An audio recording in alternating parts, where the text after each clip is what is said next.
jour de Guillaume Guéraud et Sébastien Mourin.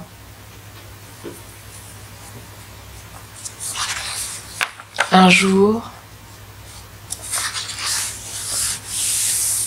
je m'en fiche de la boîte de bonbons.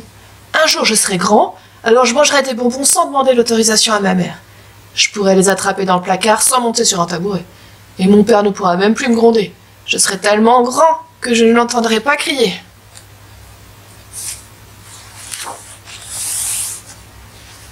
Je m'en fiche d'être puni. Un jour mon père ne pourra plus me priver de dessert, même quand je ferai des bêtises. Parce que les desserts, c'est moi qui les cuisinerai, vu que je serai pâtissier 3 étoiles. Et je m'en fiche que ma mère me prive d'une histoire, parce qu'un jour, je saurai lire tout seul. Je comprendrai même des mots compliqués comme métamorphose ou fantasmagorie. Les livres d'ailleurs, c'est moi qui les écrirai. Je m'en fiche de devoir tenir la main de mes parents. Un jour, j'irai à l'école sans eux. Je m'y rendrai en vélo ou en skate. Ou peut-être sur un frisbee qui n'a pas encore été inventé. Et je ferai des tas de découvertes. Je découvrirai même des choses que personne ne peut encore imaginer. J'apprendrai même des trucs à mes parents.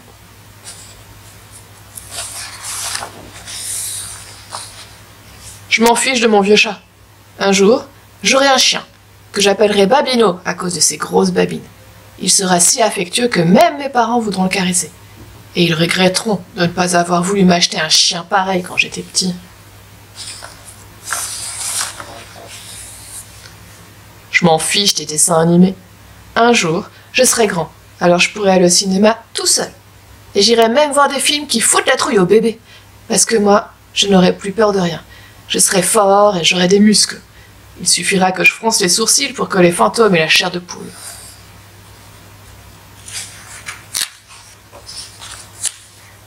Je m'en fiche des monstres. Un jour, j'aurai des poils comme eux. Mais je me raserai la moustache parce que ça pique et c'est moche. Mon rasoir sera connecté à mon smartphone et avec, je pourrai transformer mes poils de moustache en notes de musique ou en rayons laser. Je m'en fiche de mes lacets. Un jour, je chausserai du 44 ou du 45. Je ferai des pas de géant. Et je deviendrai un héros parce que je changerai le monde. Pour que tous les enfants de la planète puissent manger des bonbons quand ils veulent. Je les autoriserai à mâcher du chewing-gum à table et en classe. On fera des bulles énormes qui éclateront en feu d'artifice. Et ça nous fera même pas mal aux dents. Je m'en fiche de devoir rester dans ma chambre. Un jour, je partirai loin d'ici. Je vivrai dans une cabane, au milieu d'une forêt de cocotiers sur une île. Ou dans une grande maison de vacances, à la montagne. Ou dans un pays inconnu, que je découvrirai. Je voyagerai à travers l'Atlas jusqu'en Mésopotamie. Je ne sais pas encore où c'est, mais quand je serai grand, je trouverai. Et j'irai dans l'espace. J'aurai même des amis sur Mars. Je m'en fiche que ma sœur se moque de moi. Un jour, toutes les filles tomberont amoureuses de moi. Et j'aimerai celle dont je tomberai amoureux. On sera heureux sans avoir besoin de se marier. De toute façon, on n'aura pas le temps de se marier parce qu'on s'amusera du matin au soir et du soir au matin. Et on mangera des crêpes tous les jours, avec du chocolat et de la chantilly jusque-là. Je m'en fiche du Père Noël. Un jour, c'est moi qui offrirai des cadeaux à tout le monde. Ce sera la fête, il y aura de la musique, des trapézistes partout dans le ciel, des flocons de neige et du soleil. On rigolera tous comme des tordus. Ça y est, a demandé ma mère. Tu as fini de râler? Tu es calmé? File te laver les dents et au lit, a ordonné mon père. Je m'en fiche d'être obligé de me laver les dents. Un jour, je n'aurai plus de dents de lait, mais des dents de sagesse. Je m'en fiche aussi d'aller au lit. Un jour, je me coucherai tard si je veux. Je raconterai une histoire à mes parents avant qu'ils s'endorment.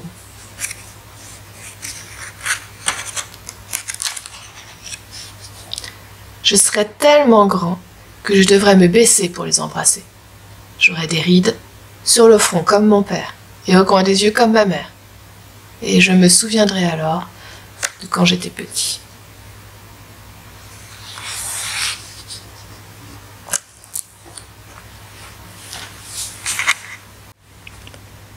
La vie bien dérangée de Monsieur Watanabe. De Delphine Roux et Betty Bonne. Monsieur Watanabe est un tout vieux monsieur. Il habite seul, dans une petite maison carrée de banlieue. Monsieur Watanabe ne travaille plus depuis longtemps. Il est à la retraite. Pourtant, tous les matins, il enfile son gilet gris, son costume gris, et noue bien comme il faut sa cravate à rayures grises. « Allez, allez, pas de laisser aller !» se répète-t-il à longueur de journée, tout en lissant ses derniers cheveux blancs.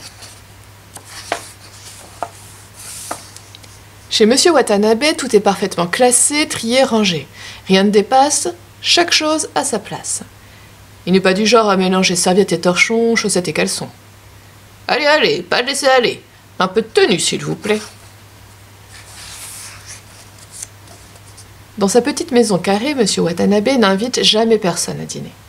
De toute façon, il n'aime pas trop parler. Il ne veut pas non plus se coucher tard, ni manger des frites, des gâteaux à la crème ou des glaces. « Allez, allez, pas de laisser aller. Riz blanc en bouillon, c'est bien meilleur pour la santé. » Parfois, ses chaussons gris aux pieds, Monsieur Watanabe regarde un tableau accroché au-dessus du fauteuil en osier. Il y a des zèbres, des éléphants, des oiseaux colorés. C'est le cousin Oyose Yosuke, celui qui vit en Afrique, qui l'a peint pour lui il y a des années. Le cousin Yosuke. Quand ils étaient petits, c'était blagues, bonbons et batailles de cow-boys samouraïs dans le jardin de grand-mère Ayame.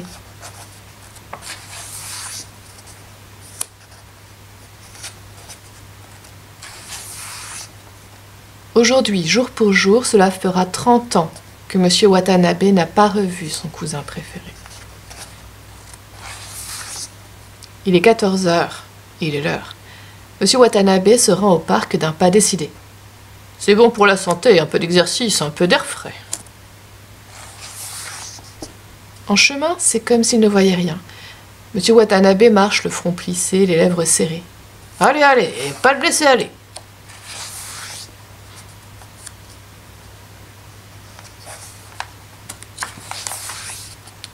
Il est 14h30. Comme chaque jour, au même moment, Monsieur Watanabe regarde les cygnes par-dessus le parapet. Il ne pense pas à grand-chose. Peut-être un peu aux oiseaux d'Afrique sur le tableau du cousin Yosuke. Peut-être un peu. « Dis, monsieur, je voudrais donner à manger aux cygnes. Tu peux m'aider, s'il te plaît ?» lui demande soudain un petit garçon.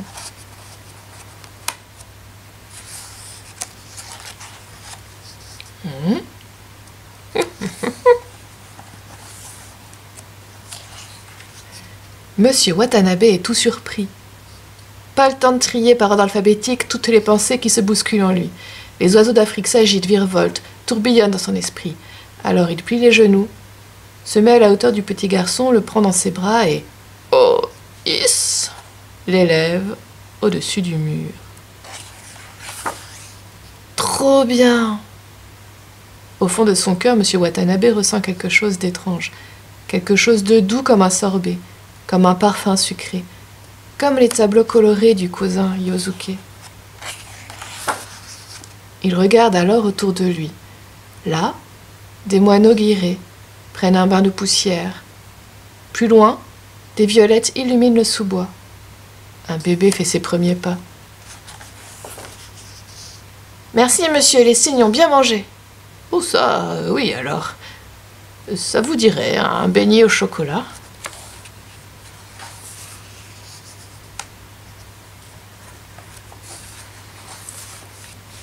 Il est 16h12, 17h32, ou peut-être 18h59.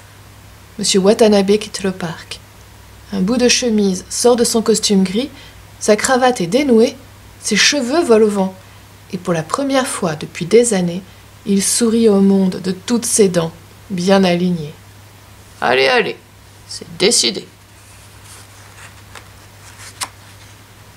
Demain, Monsieur Watanabe s'envolera vers l'Afrique pour retrouver son cousin Yosuke.